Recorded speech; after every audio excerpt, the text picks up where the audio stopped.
All right, hello everybody, welcome back.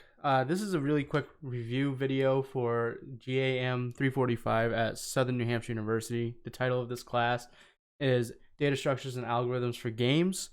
In reality, this class is just going to make you very familiar with different data structures, how they're built, how to make them, all this other stuff, okay?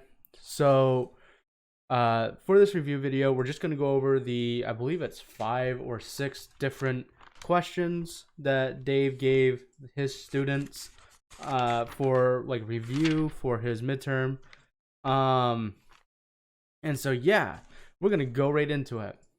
So the first question, given a vector of ints, write a function which finds all elements greater than 10 and returns a sorted array with those elements. Now you can already see we have some stuff going. I messed up, didn't record my audio the first time I recorded this video. So without further ado, let's jump right into this. So firstly, we're going to have a vector of ints and we're going to call it A. And we're going to have another array called final array. And we're going to equal this to null pointer right now because we still need to make some sort of array that's going to get all the information from A and sort it using some sort of sorting algorithm, whether it's going to be insertion sort or merge sort. It doesn't really matter. All that matters is that all this information is sorted so that we can get all of the, essentially all elements greater than 10 and return that sorted array. So we can do one of two things. We can sort the array first, or the vector first, or what we can do is we can just copy over all of the information, which is essentially what I was going to do. So we're going to say we're copying all the information into a vector. So let's say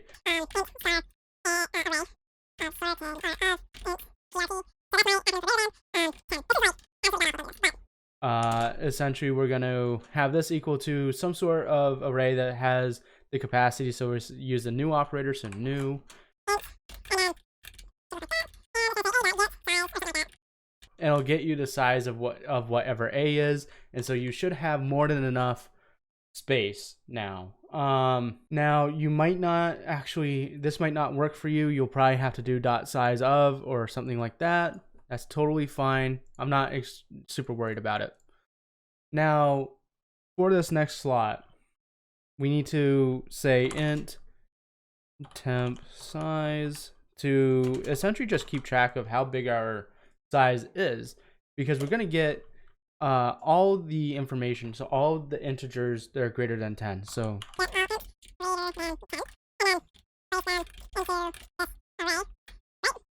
once that is done, we want to sort that array. So sort, say, the final array.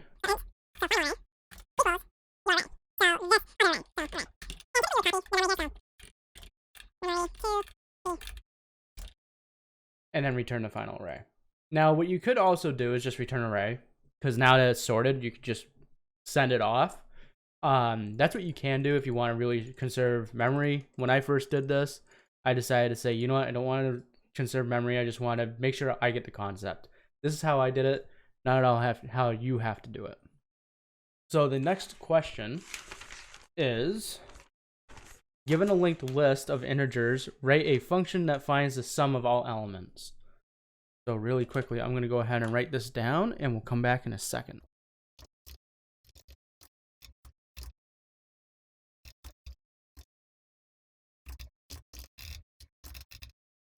Okay, so we're back. And firstly, we need to say what this is taking. So it's taking a linked list. So I'm going to say LL for short. It's only going to be of an int, and we're going to again call this A. I don't know why I have such a fascination with A. I just kind of do. So firstly, we're going to go ahead and get the size of this, or what we can do is we could just do a while loop, since we can get into the linked list at this point. Since this is inside of the linked list, right? We can assume that this is probably going to be inside the linked list, or maybe even if it's outside of the linked list, and if it has some sort of size, we could say int size equals a dot get size, you know, something like that, you know. And then we could do a for loop, you know, and just loop through this function, right? We can loop through this and just say, you know, a of I or whatever, right? We just add the sum, so we need a integer.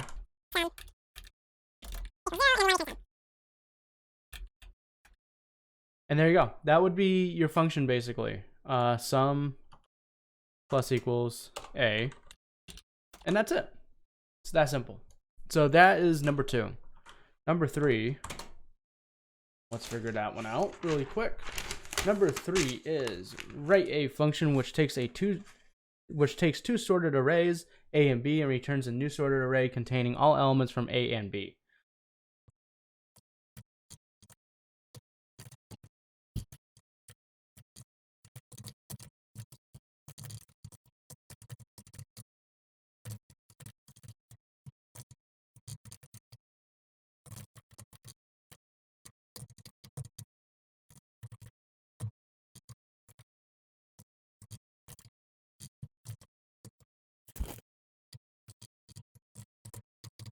So this function, I'm going to call it combine and sort, because we're combining 2 integer arrays or 2 integer pointers, which essentially are arrays, and we need the size of A and the size of B in order to get the total array from both of these arrays. Now, the reason why we need size A and size B is because if we don't have those sizes, we're not going to know how long these pointers are. So if we're just guesstimating, like let's say there's 1 million elements inside of these pointers, well, at the very end of the day, you're probably going to end up with some sort of issue where we're running into garbage code. Now, garbage code is, if you haven't already seen this, it's just a bunch of random garbage. It doesn't make a lot of sense to just say it's garbage, but it's garbage for all of us programmers because we want a very specific thing to come back, whether it's an integer or a complete data structure, right? So like a game object in Unity, if we were just getting back some random, essentially junk that isn't a game object, then that's an issue, right? So that's why we have these sizes, and to make sure that we're not getting into some other realm where we're reading into your entire disk, and then eventually Windows just decides to shut it down. So that is a reason for that.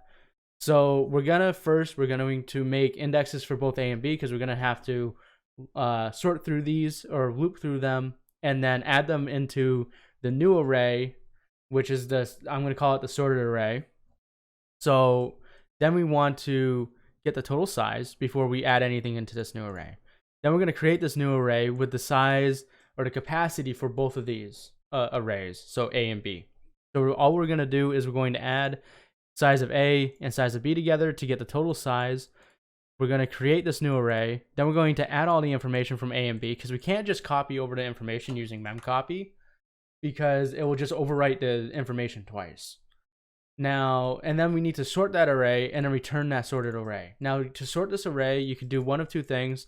Personally, I would recommend merge sort, or if you really want to, you could do quick sort. Quick sort's a really great algorithm if you haven't already figured out how that works, or if you don't have something working like that, it's completely fine. I highly recommend doing merge sort, just because yes, it runs slower on smaller amounts of information, but in this case, you're probably going to end up having a massive amount of information, so you might want to use merge sort in this case. Again, that's up to you, the programmer. If you need help with the merge sort, that will be later on in this video when we're describing what merge sort does, how it works. If you're having like a serious issue, like an error code or something like that, just step through your code very slowly and make sure that you're writing down everything that shows up in that inside of your watch list. Use your watch list as well. That is very important, to be using that watch list. So that is essentially it for this function here. This is some really, this is bare bones pseudocode. However, at this point, you should be able to figure out what you need to do from here and go from there. So number 4, this one, given 2 sorted linked lists, A and B, returns a new sorted linked list. Okay, containing all elements from A and B. So it's essentially the same idea, except we're no longer working within arrays. We're now working within a linked list. So the reason why we're getting so worked up over linked lists versus arrays is essentially to go over the fact that linked lists and arrays are fairly different. Arrays, you could just look to the next slot over, whereas linked lists are formulated of pointers to data. So it's going to make it a little bit tougher to do something like merge sort or quick sort. So what you're about to see me do is essentially a really small sorting algorithm. Since we both know A and B are already sorted, we can assume that we could just look at one and say, hey, if this is greater than or less than the other, we do something with that information. Okay, so that's really, it can be really that simple. You don't need to look at merge sort or quick sort. In reality, if you really want to go that complicated, you can. You're really overcomplicating the process, and you're probably creating more memory than you need to. So back to the video. Basically what we need to do is we need to get the size of A and B, and again we need to worry about these indexes. And since we are returning a linked list that is containing all this information, we need a new linked list. You can create a new linked list, or if the problem is really asking you, hey, combine one of these and return one of these linked lists as let's say as the new sorted linked list, you might want to call this variable something different, like if you were going to return A as the new linked list. I personally like to decouple this as much as possible, and I just make a new linked list. That way we're not manipulating old data, we're creating new data, and we're returning something new. Yes, it's a little bit more memory intensive, and if you can't afford the memory, you'll really need to actually manipulate A and B. So in this case, we need to make a new linked list because it's the same type of linked list as A and B, and we're gonna just say this is the, and we're just gonna essentially just have it equal to a new. You don't need to do this in C++, but I'm just going to do it anyways for you. So make sure that you have an index, or you can do like a while loop. So you could say while, and you could go with A or B. I'm just saying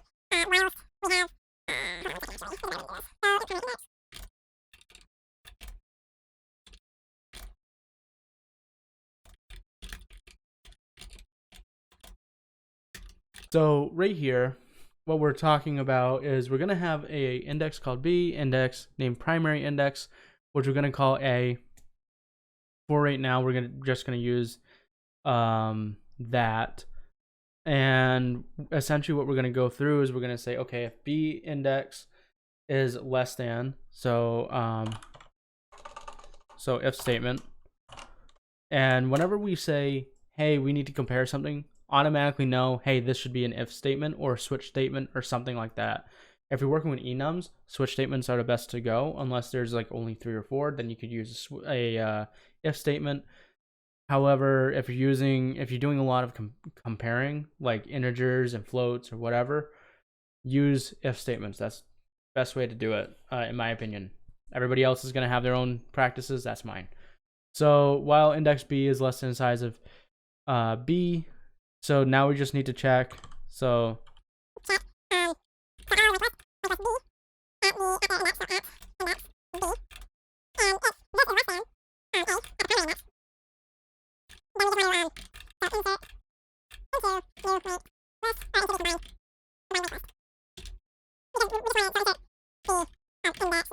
since we know that both of these are already sorted, this is something that we could do, and you could do this for the last problem too.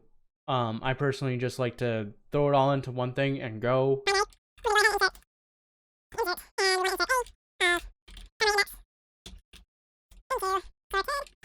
And then we always want to make sure that we're saying primary index plus plus. And then here we're going to say index B plus plus. And the reason why I say this is because if you're increasing the primary index and index B, the chances of it actually working out is little to none. Meaning that if you're also increasing the primary index, you're gonna miss variables or elements in A that you really need.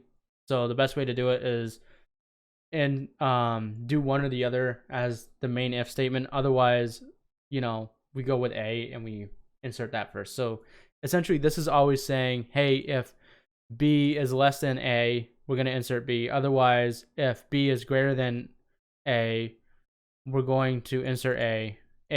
Even if it's greater than or equal to A, actually, we're just going to insert A, just because it's a bias kind of thing. Ooh, my bad. So that's it, and then we return. All right, number 5, and I believe this is the final question I have. Yes, it is. All right, given two vectors, A and B, append all elements from B to A.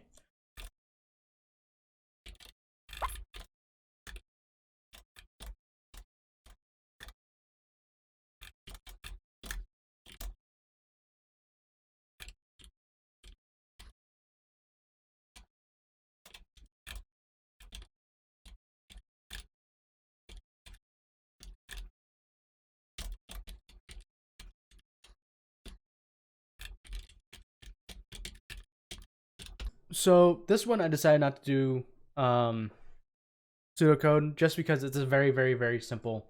This is super simple, right? You can in fact do this with any sort of algorithm, any sort of data structure. It's that simple. Essentially just appending all elements from B to A with no other need to do anything else. So it's not asking you to sort, it's not asking you to do anything. It's just saying, hey, combine these two things and we're done, right? So we get vector A, and we're literally just going to call pushback on every single element from B. It's not saying that there can't be any duplicates or anything like that. If yours does say, hey, it can't have duplicates, then what you could do is you could do a binary search, essentially binary searching for these elements in B and A, and then as you're inserting these, you should do that search first, because if it's false, if it returns false, it means that it did not find that element, and so then you can append it. Otherwise, you're gonna have a lot of duplicates, right? So that's that idea. That is the end of the review portion of this. Really quickly, I'm gonna go over merge sort and some rules for merge sort, and just recursion in general, because this is something that is extremely important. I've actually gotten to use this quite a bit in my own programs. In fact, in Super Parker Galaxy, the game I work on for Studio, we actually got to use a few times where we got to use some recursion. Now, really quickly, I'm going to go over that. If you're done with the review and you don't need any just kind of refreshers for recursion, you can drop out now. Thank you for watching. I wish you the best of luck on your midterm, and good luck. And if you guys need any help, you can always contact me on Discord. And yeah, good luck, enjoy. Now, for everybody else who wants to see merge sort or some amount, like the base rules for recursion, right? So that's what I'm essentially going to go off of, and then we'll go into it a little bit deeper. So there's 3 rules for recursion. The first one is the base case, so number 1. Now, what a base case is like the thing that stops the train, right? So this is the original, this should be inside the original function that is calling, that is originally calling like itself, okay? So there's going to be a couple different if statements within this, or you might even have like a little if array, like a little if block, right?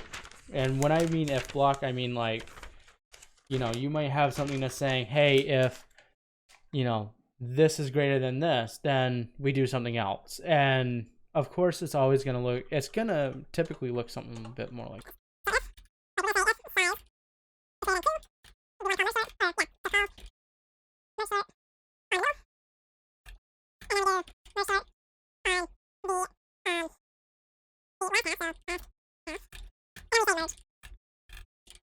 right? And so merge sort is just going to call itself.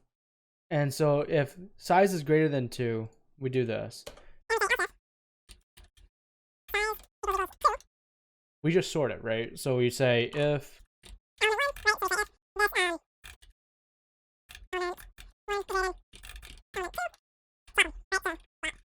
and then at the very end, it's nothing.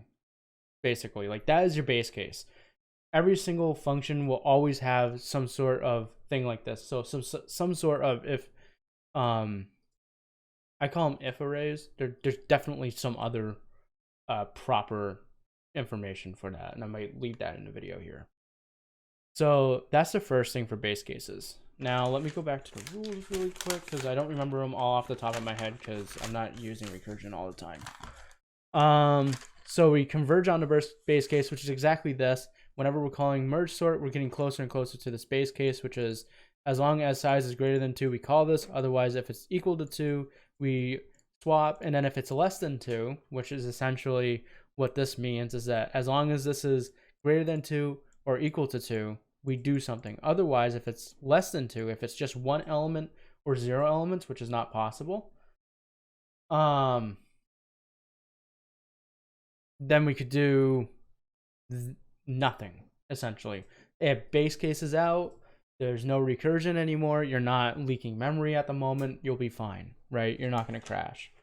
And then the third and final rule is it has to be recursive. A recursive function must be recursive, which means that it has to call itself. If it's not calling itself, then, well, it's not recursive, right? So that's it for recursion.